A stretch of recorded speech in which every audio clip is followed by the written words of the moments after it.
Welcome back, everyone. I'm very happy to have you joining us for the fourth part in our series on the BC K4 Foundational English Language Arts Learning Progressions. Today, we're going to be talking about fluency, and I'm very excited to turn it over to Kathy and Danielle. Thanks for joining, everybody. I'd like to begin by saying that we acknowledge that our work takes place on the traditional, ancestral, and unceded lands of Indigenous peoples across what is now called British Columbia. We recognize these lands are home to many distinct First Nations, each with their own languages and cultures. So, in the chat, take a moment, share your location, share your own land acknowledgement. And I'm blessed to be coming together with everyone from the shores of the Fraser River. They're right behind me here. And I'm joining from the traditional territory of the Lheidli T'enneh in Prince George.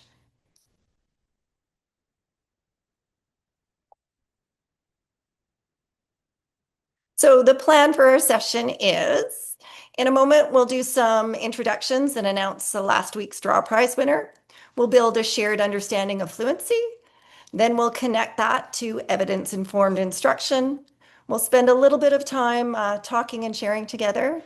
And then we'll wrap it up with another survey for a chance to win a prize. So my name's Kathy Rice. I'm a longtime classroom and learning support teacher. And even with my gray hair, I am so excited to be doing this work. And I hold really strong beliefs that we can teach almost everyone to read. And I truly believe in literacy for all. And when I'm not teaching, you're going to find me on one of my many bicycles. I love to ride. I have two favorites. My first one is mountain biking, so downhilling in a place called Valemount. If you ever get a chance to come to British Columbia, check out Valemount. I should probably keep it a little secret because it's so spectacular. And then the second type of riding that I like to do is something called cycle touring, where I put panniers on my bike, take my camping gear, and do these epic bike adventures with my family. And then once the snow is off the road, I'll be on my other bike, and that's a commuter for going back and forth to work. Thanks, Kathy. I'm so fortunate to be here and working alongside Kathy and the rest of the team. I'm Danielle Neer. I'm a teacher in Central Okanagan.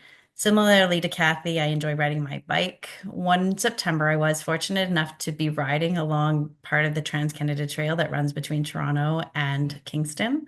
It was at the time when the monarch butterflies were migrating.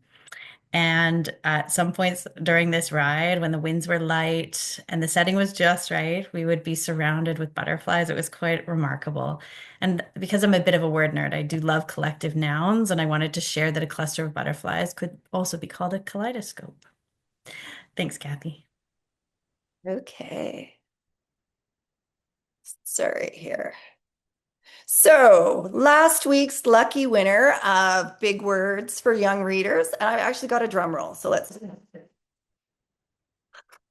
is congratulations goes to click, click, come on, Jill Clayton. So congratulations, Jill. Dyslexia Canada will be contacting you via email to get that book sent out to you.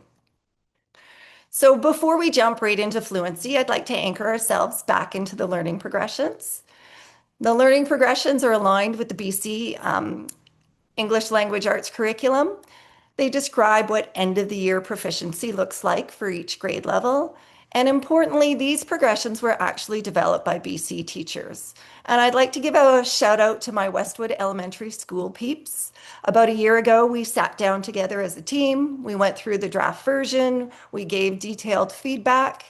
And I'd also like to acknowledge that tonight's co-presenter, Danielle, began this work in 2020. She was part of a BCTF appointed team who actually helped bring this document to life. So these progressions help us see reading development as a pathway. They show where students are, and they show what students need next. And I also want to give a little reminder that these progressions reflect some real classroom practices out there. This isn't just theory. There are teachers and schools doing this work around the province. So could I have one of the co-hosts just put the link to the progressions in the chart or in the chat for me? So our topic this afternoon is fluency, and fluency sits in the middle of reading development. It connects accurate word reading with comprehension. Then the descriptor tells us that fluency focuses on a student's ability to read with accuracy, with pace, and expression in order to support comprehension. So comprehension is your goal. And then we have each grade-based description. And I want to draw your eyes to and notice that for kindergarten and grade 1, initial practice should be done with decodable texts. And then in grades 2 to 4, we would be using increasingly more complex texts, both fiction and nonfiction. And a reminder that all of the definitions for these terms can be found at the end of this document. So this next section is designed to get us on the same page. We'll spend a few minutes clarifying language concepts so we have a shared understanding. So the learning progressions tell us that accuracy, pace, and expression support comprehension. So think of fluency as a little bit of a hierarchy, first with your accurate reading, then we're going to introduce our pace, and then our expression on top of that as well. So this meta-analysis by Stevens shows that fluency intervention really works. Fluency isn't just about reading faster. When we read accurately and smoothly, we understand more, and this study found that there are positive effects with fluency instruction. So oral reading fluency is the most salient characteristic of skillful reading. Fluency is what we hear when decoding becomes automatic. It also reveals how word reading and language comprehension work together. So up next is a really short video of a child who's working on developing his fluent reading. This is actually a 3rd grade student from a school in my district. So here's a shout out to Spruceland Elementary and Tanya Tung's class. And I want to note that this video comes from our provincial outreach team, POPARD, so the Provincial Outreach Program for Autism-Related Disorders. And let's watch the video. Neighborhood, all of his friends had played street hockey. Luke hoped to find someone to play street hockey. Luke's stepdad had an idea. He said that they should explore the neighborhood and see if they could find a game of street hockey. Luke thought it was a great idea. So this, sorry, my screen here is just doing something. Give me a second.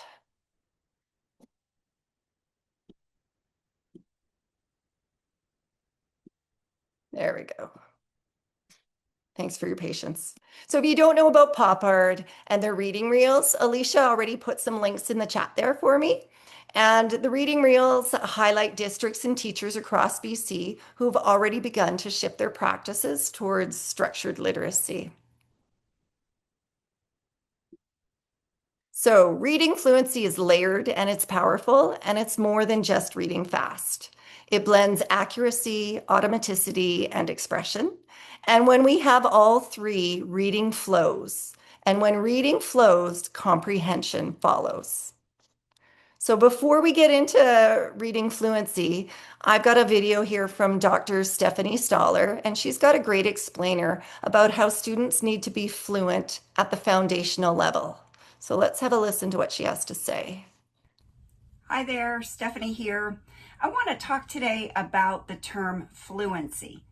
This is a common term I'm sure you're familiar with, but you've also heard it in relationship to reading and to reading instruction. So that's the part I want to tease out a little bit. Students need to become fluent or automatic in all of the essential basic early literacy skills, like phonemic awareness, like accessing word meanings, like connecting phonemes to graphemes, like decoding. Students need to be automatic or fluent at every step along the progression of reading, becoming a reader, being able to understand text that you read. So fluency applies at what you might think of as the sub-skill level. Students need to be fluent with letter names, with segmenting sounds in spoken words, with matching sounds to graphemes. They need to be automatic in doing those kinds of tasks, because we need eventually for students to become fluent with text reading. So this is where the term text reading fluency or passage reading fluency, I think, might be the term that Jan Hasbrook and Michelle Haas have started to use. Oral reading fluency is a term that you're familiar with as an assessment of fluent reading of text, right? So fluency and automaticity at the sub-skill level with letter names, letter sounds, writing letters, matching sounds to letters, all of that is building towards fluency and automaticity in text. The chapter in the National Reading Panel report talks about fluency in text, and most definitions of fluency that you will come across include three components: accurate word recognition, automatic word recognition, and reading text with prosody. The relationship there is two-directional, but basically those factors combine to fluent, effortless reading of text at a level that facilitates reading comprehension. That's the goal. That's one of those really necessary but not sufficient components of proficient reading that we have to foster in students. So fluent text reading is really, really important, but don't lose track of the fact that students also need to be fluent or automatic at the sub-skill level. So your takeaway, students need to be fluent at every step, and those skills must be in place before they can be fluent in text reading. So I've got a diagram here, and it's extremely complex.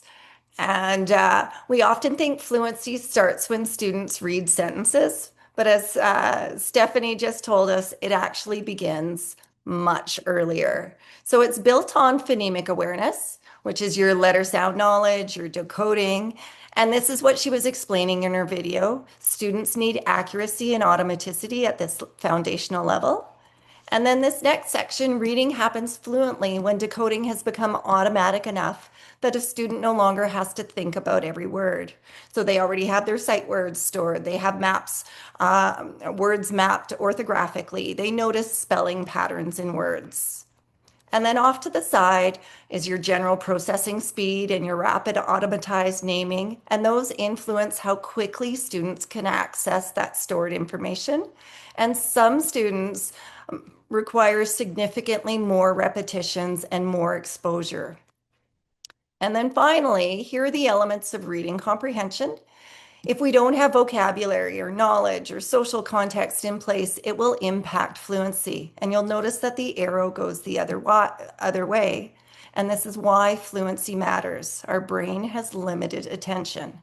So if too much effort goes into figuring out words, it's too taxing, it's too hard to understand the text. So that last model is a little bit too complex, and I like this next one because it simplifies it so we can think about it with our instruction. So at the bottom here, fluency doesn't begin with passage reading. It begins with sound awareness. It begins with letter knowledge. And if these skills aren't accurate, students will struggle to move up this ladder. And then as students become decoding, accuracy comes first. And there's a lady by the name of Dr. Jan Hasbrook, and she's got a wonderful saying that says, accuracy first, foremost, and forever is the foundation of fluency. Above that, through repeated and successful decoding, words will become stored, and this is known as orthographic mapping. And our sight word knowledge, this isn't memorization. It's the result of successful decoding over time, and this is where automaticity develops. And then oral reading fluency sits near the top because it reflects everything underneath it. If students are struggling with fluency, we want to look down that ladder. And then comprehension is the ultimate goal. So fluency supports it, but comprehension is always our purpose. And then notice along the sides, we have processing speed, we have metacognition, and some students require more repetition, more structured practice because their processing speed is developing more slowly. So automaticity builds, or accuracy builds automaticity, automaticity builds fluency, and fluency supports comprehension. So fluent readers don't have to sound out every word. Their brains recognize them instantly. When word reading is automatic, your brain can focus on understanding the text instead of decoding. And if decoding takes too much effort, there's less energy left for comprehension. So we have an example on our next slide that shows how speed and automaticity can impact understanding. So this is a classic cognitive psychology test called the Stroop effect. And you'll notice that the ink color doesn't match the word. So I want you to take a few seconds here and try to say the color of the ink as quickly as you can and not the word itself. So I'll give you a few seconds to do that.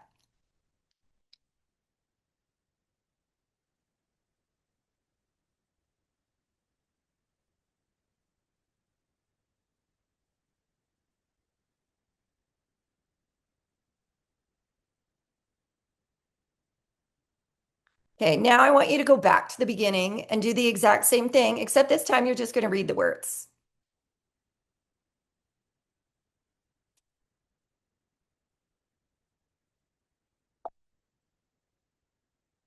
So in the chat, take a moment just to answer this question. What happened for you?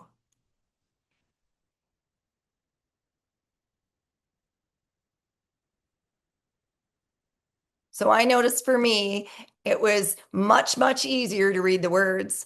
I was struggling, really focusing and concentrating, just like Corey and Carrie. Yeah, it was harder to read.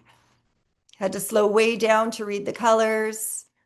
So awesome. Thanks for everybody for responding. So that's automatic reading at work. If things are not automatic, it's going to take up mental resources and it's taxing on our brain.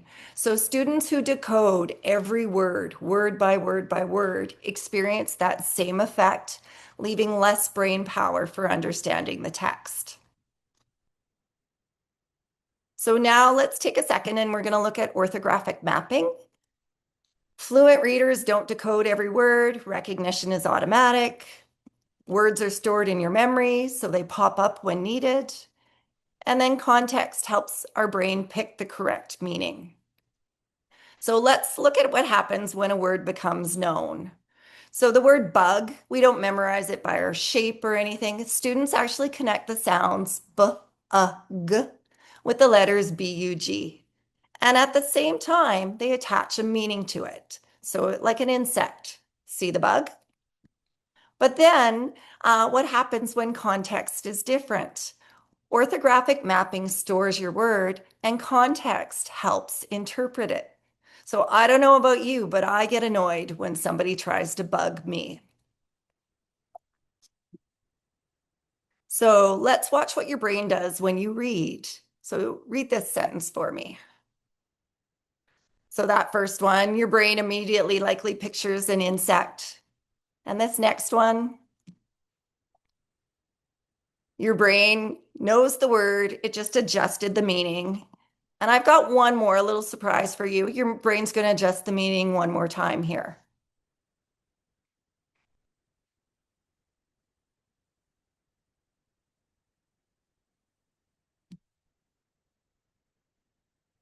So the word didn't change, the letters didn't change, the context changed. And so that's what orthographic mapping is. It's not memorizing a word, it's storing it, it's retrieving it, and it's applying that correct context. And that's exactly how fluent reading works. Word recognition is automatic, comprehension is where the thinking happens, and the word recognition is just one piece. So we're going to zoom out on this next slide and look at a detailed model. And this might be familiar to many of you. I hope it is. It's called Scarborough's rope. And reading isn't one skill. You'll notice that there are many, many skills listed there, and they're all woven together. And the lower strands represent phonemic awareness, decoding, the word reading skills. And when these are well practiced, we can read the words quickly and effortlessly.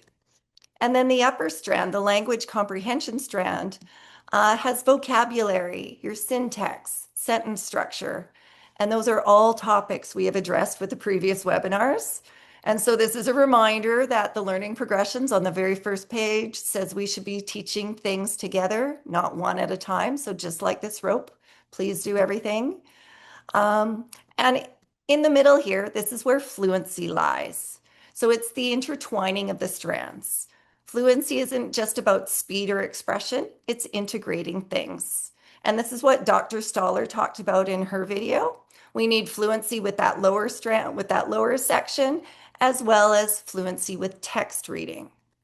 And as Hollis Scarborough says, skilled reading happens when word recognition is so automatic, it frees the brain for comprehension, and that's why fluency matters.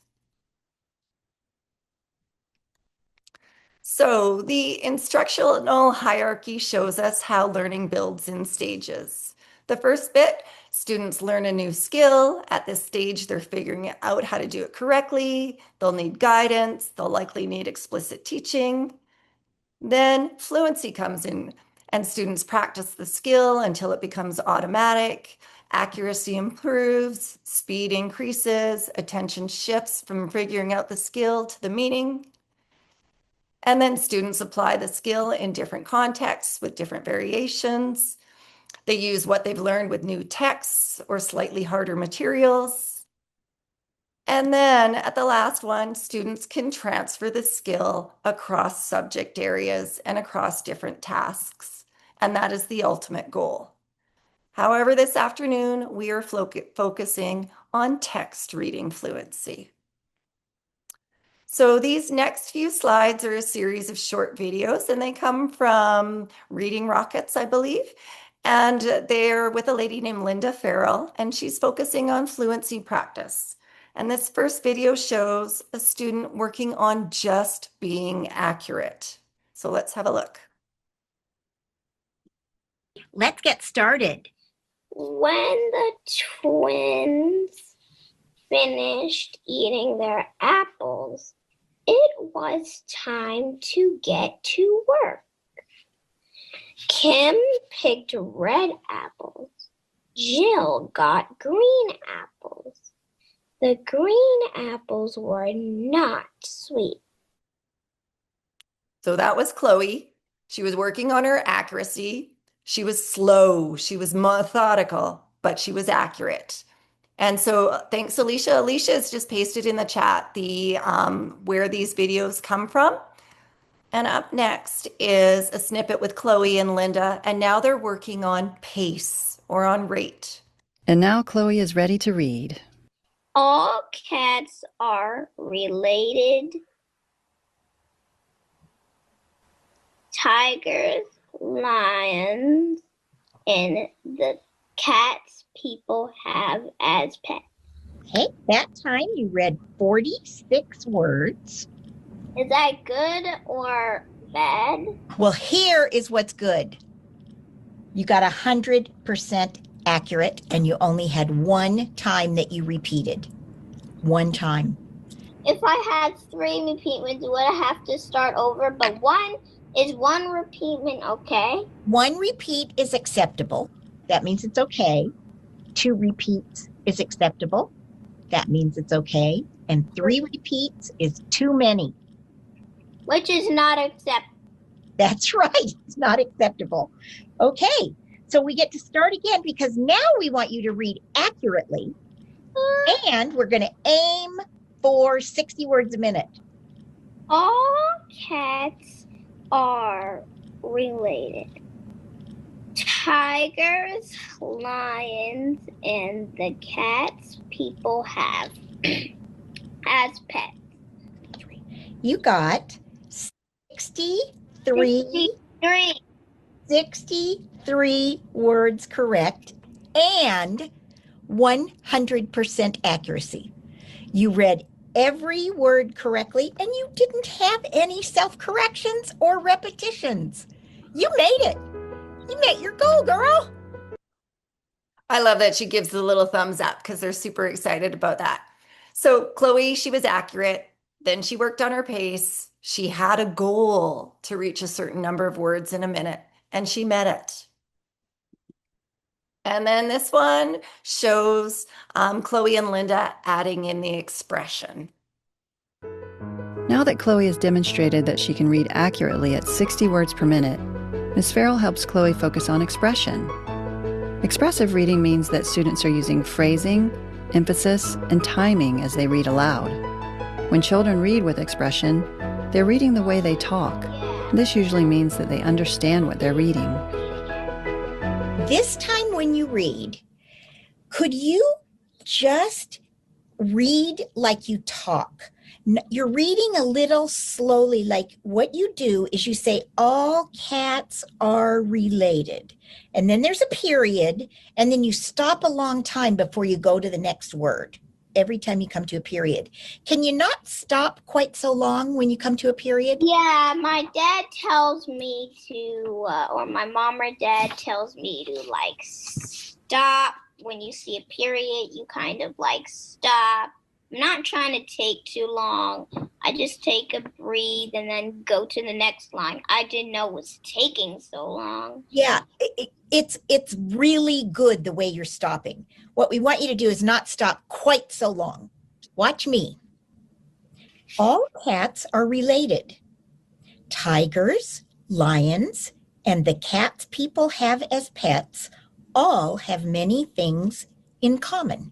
Do you hear how I don't stop quite as long? Can you try that? All cats are related. Tigers, lions, and the cats people have as pets all have many things in common. They all have 4 toes on their front feet and 4 toes on their back feet. You aren't going to believe how many words you read that time. First of all, 100% accuracy. You read every single word correctly. You got 80 words a minute. Yeah. Yeah. 80 words a minute with 100% accuracy is phenomenal. So I do some fluency interventions with students at my school, and they are super excited when they hit their targets and they hit their goals, and they even want to do it again, next when they see me next time. So for people who say that, timing a child when they do this, it's harmful or something, the kids actually really enjoy it. So again, Chloe was accurate. Her pace continued to improve. And not only did her pace improve, her pace continued to improve when they added in the adding in your expression. So I'm going to hand over the rest of this webinar to Danielle, and she's going to talk a little bit more about measuring fluency as well as text reading fluency. Thank you so much, Kathy. I really appreciated seeing those videos, and that student when the teacher said, "We're going to read it a third time," she goes, "Oh no." That is very true. I hear that as well. So as is the case for all of the Literacy Collaboratives presentations on the BC K through 4 Foundational Learning Pathways document, we're merely providing a few ideas into which you can dig deeper. We'll share the resources in a follow-up email to today's presentation.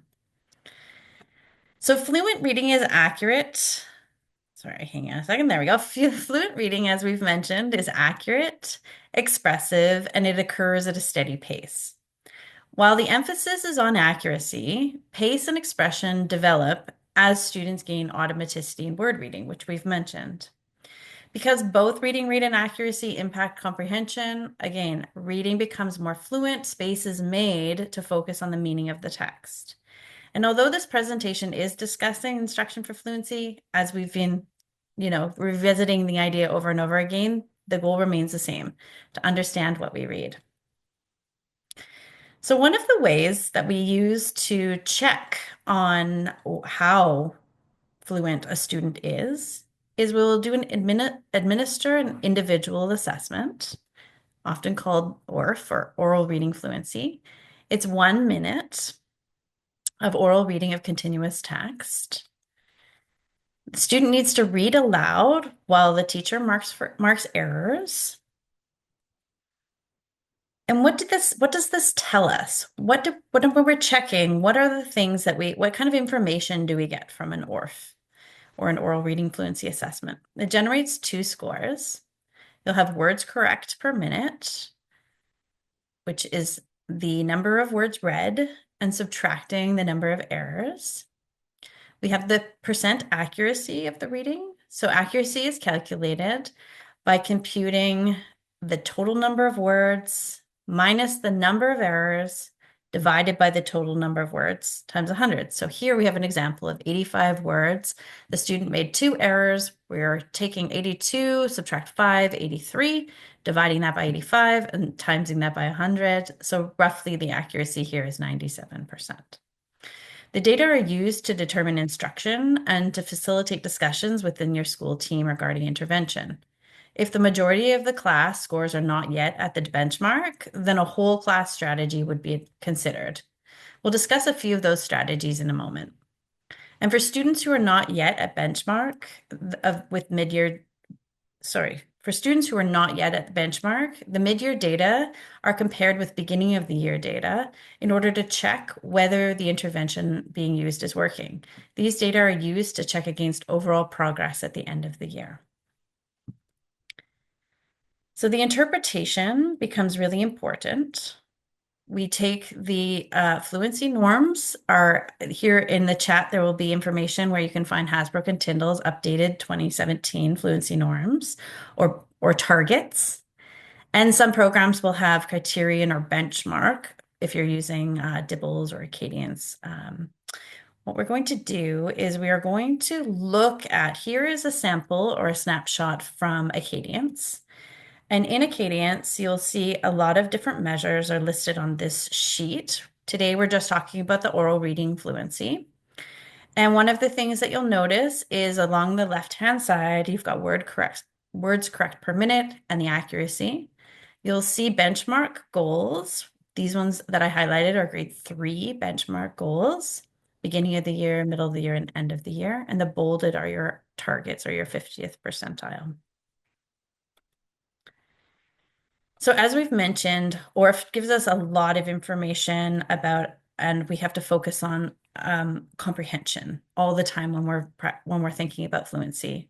So ORF scores are correlated with reading comprehension at 0.91 percentile, which is very high, the coefficient, with stronger correlation than with other direct comprehension measures, such as answering questions, recall, or closed tasks.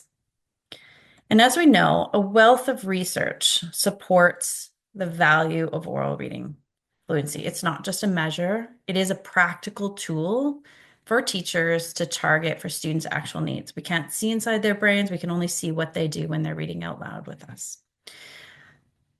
Using the ORF data effectively can lead to better outcomes for students because we know then where to focus support. And as Jen Hasbrook has likened, ORF is a thermometer. It can tell you something is wrong, but it won't tell you much about what is causing the problem.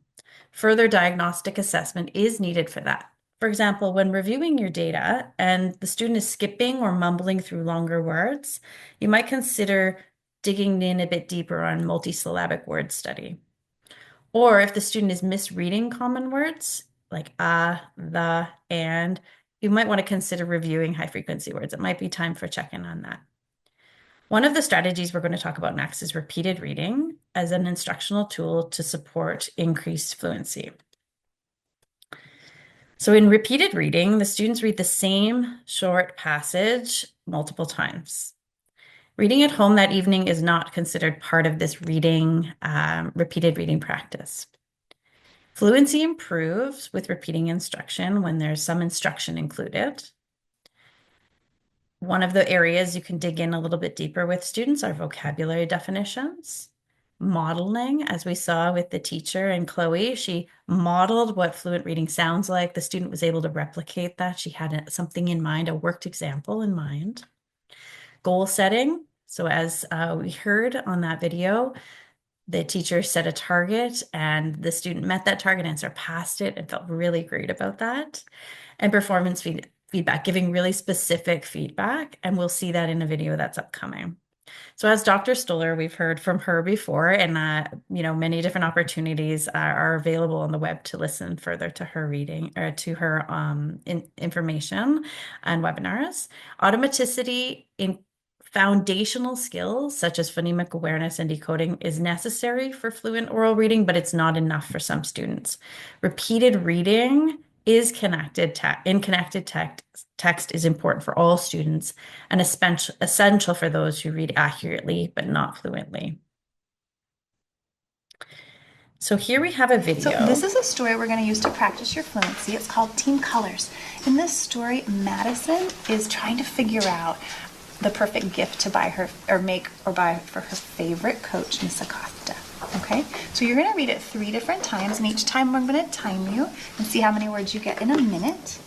And then afterwards we'll figure out how many words you got in a minute, and I'll coach you if you had any tricky words.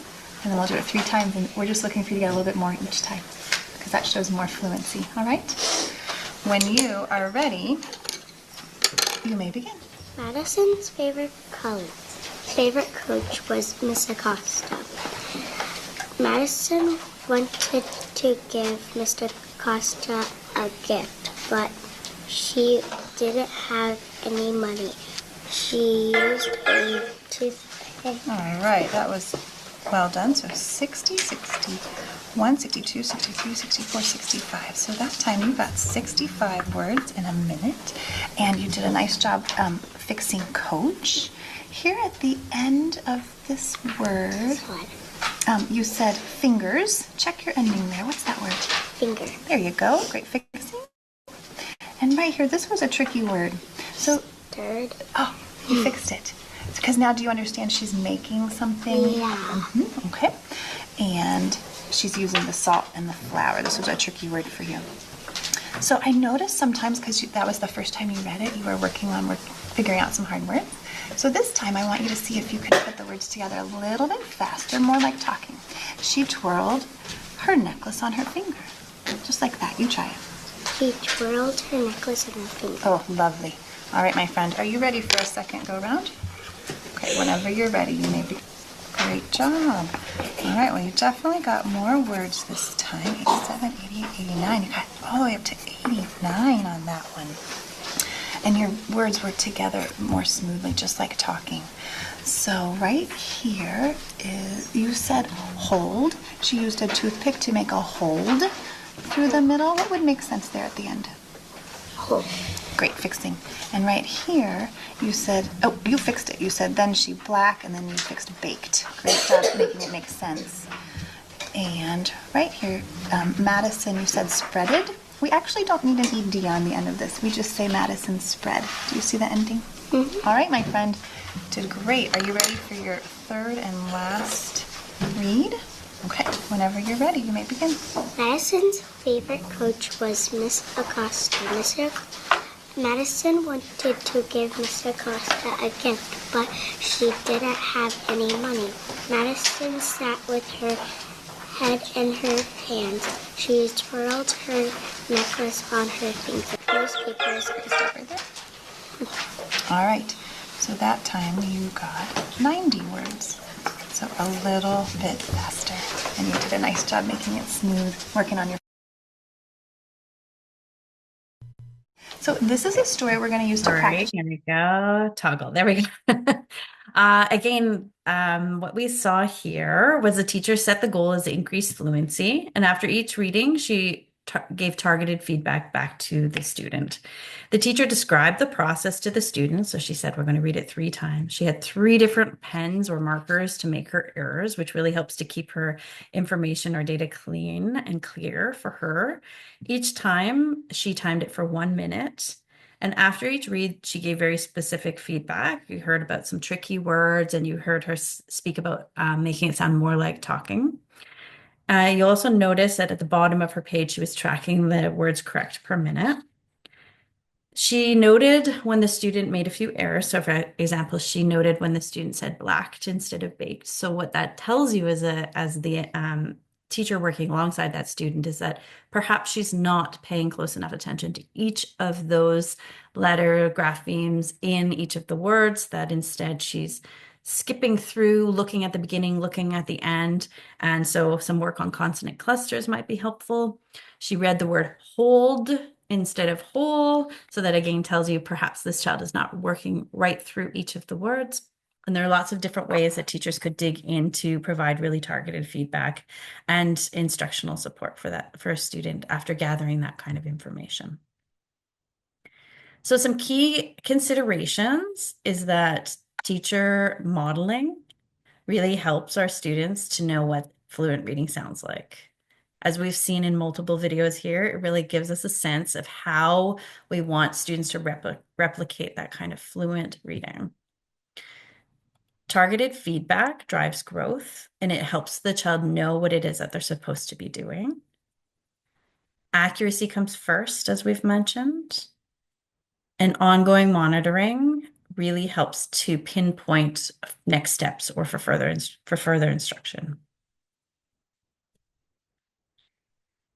So one of the questions that often comes up is around guided oral reading, as we saw, or silent sustained reading. So recent research on the efficacy of certain approaches to teaching fluency has led to increased recognition of its importance in classrooms and has helped to shift some of our instructional practice. Two of the instructional approaches that are typically used are guided repeated oral reading, which we saw, where students read passages aloud and they're given explicit guidance and feedback from the teacher, and independent silent reading, whereby students read silently on their own with minimal teacher feedback. So a meta-analysis of studies from 2000 to 2020, so this is a good period of time, point toward no meaningful benefit of silent independent reading on reading outcomes. But the study quality was low, and generally that needs some more further research to be able to answer that question explicitly. But we do know that engagement with text, scaffolds, and social support, such as partner reading, which we're going to talk about, combined with teacher-led, targeted, and specific feedback does have positive results on improving student reading outcomes. So again, the question is, if not silent reading, silent sustained reading, then what?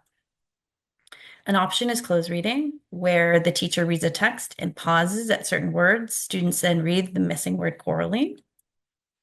Echo reading, the teacher reads the sentence or line or stanza, and then the students read the same text directly back and chorally all together. Choral reading, as has been mentioned a couple of times, that's where everyone reads together, and it's usually after the teacher has modeled. So these are all similar or connected ideas. And partner reading, which we're going to dig into a little bit deeper here. So partner reading can be considered as a class-wide intervention, but it could also be for smaller groups. It came out of the work on PAL's research with Fuchs and colleagues out of Vanderbilt University. In partner reading, the structure is that partner A, or the stronger reader, is paired with another student, which is partner B. Partner A reads aloud for 5 minutes. Partner B then reads the same content for 5 minutes. And partner B provides a summary of what has just been read. One of the things that can be combined with this work is paragraph shrinking. In paragraph shrinking, the stronger reader continues reading new text in the story and stopping after every paragraph to summarize. And then for 5 minutes, the weaker reader continues with the new text, again, stopping after each paragraph to summarize. This requires a lot of support on how to do this kind of work, and we're going to talk about that a little bit more this evening. One of the ways that can be done is to have students retell or summarize the most important who or what, especially if you're working on nouns and verbs. You can have students tell the most important things about what happened in the story. You can also have the students say the main idea in 10 words or less. So here we have a video of partner reading. This is really an instructional partner reading. It's how you might also introduce it to your class. This is from Lindsay Kemeny, and in the chat we'll put the link to her videos. What you'll see in this video is you'll see her describing how you might actually coach your class on how to do these tasks. I love reading, and we're going to do lots of partner reading in our class. So let's talk about some ways that we can do the very best partner reading that we can. The first thing you need to do is make sure you and your partner sit right next to each other so you can hear each other and so you can help each other. So sit shoulder to shoulder, elbow to elbow. You and your partner will take turns reading. First, one partner will read a sentence, and then the next one will read a sentence, and you'll keep going like that. You'll know you've reached the end of a sentence when you see a period, or when you see an exclamation point, or when you see a question mark. When it's your partner's turn to read, make sure you listen very carefully so that you can help them and be a good coach. What happens if your partner misses a word?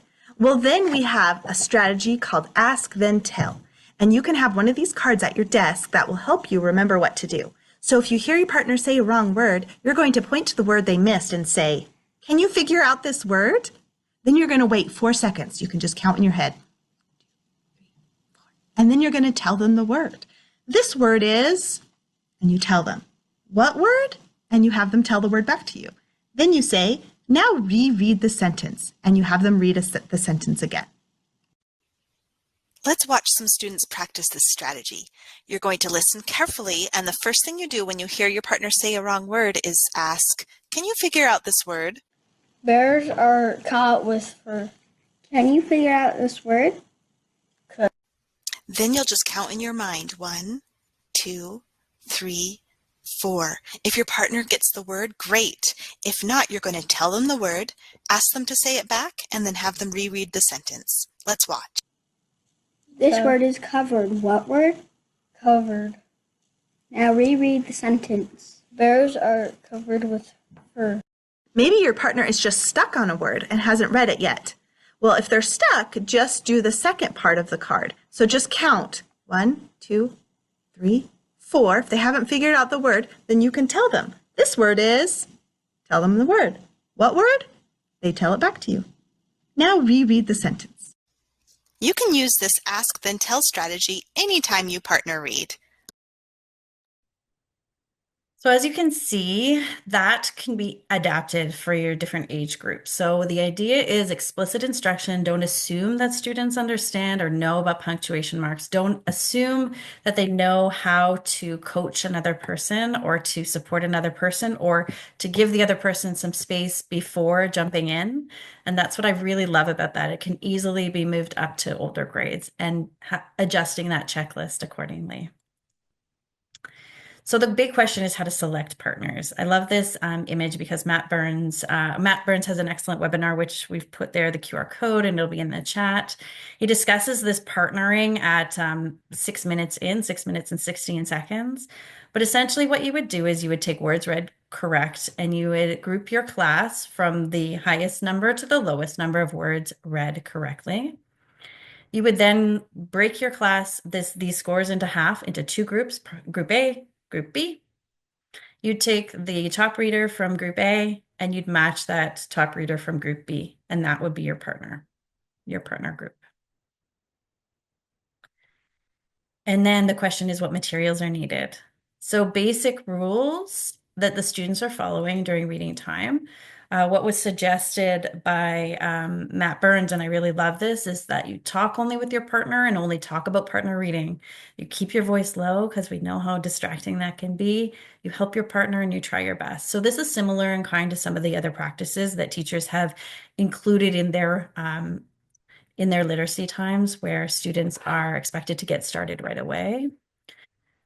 So the next question is about what kind of texts are going to be in this folder for your partners. You're going to have a carefully curated folder with texts that are at the instructional level of your partner B. So that would be the highest, that would be the group that's your second or your more vulnerable readers. So that the text would be at their instructional level. And the question is where to find those texts. And there are a few different sources that we'll recommend today. So readworks.org is one. I will warn you though that this is best for passages grades 3 and up because their passages are for kindergarten, grade 1 and grade 2 are suitable for students' listening level comprehension, which is very different than this kind of task. If you are using a commercial program that gives you a Lexile level, it's easy to sort for passages within Lexile levels on readworks.org. We have reading, many classrooms have reading A to Z where you have decodable text, so that would be really good for your younger learners. We have books in our classrooms, magazines, and then there are the UFly decodable texts, K through 12, or UFly also offers an alignment tool where you can look at their passages or the phonics concepts and which other programs sort of map on closely to that.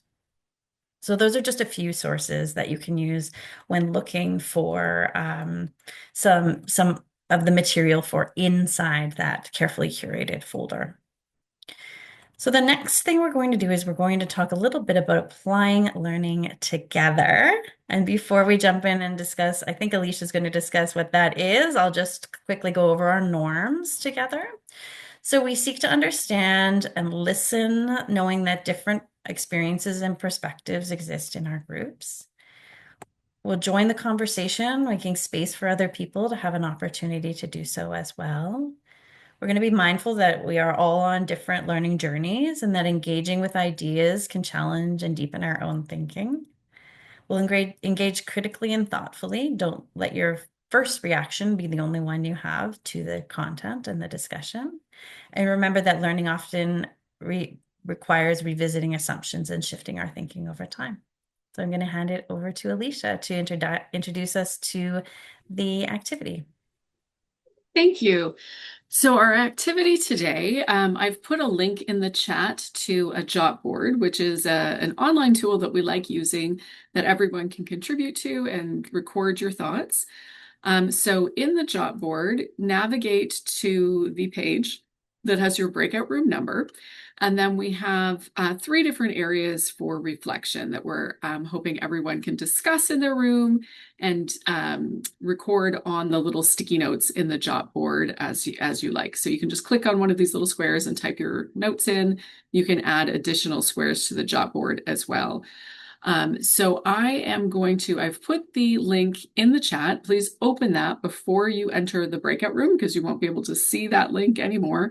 So I'll just give everyone a moment to click on the link to the jot board, and I'll just put it in there again and then open that up. And I will open the breakout rooms now. Welcome back. Thank you for participating in your small group. Some people are just finishing up sharing some of their final ideas. Hopefully you've been able to jump onto the jot board and see some of the ideas from the other groups.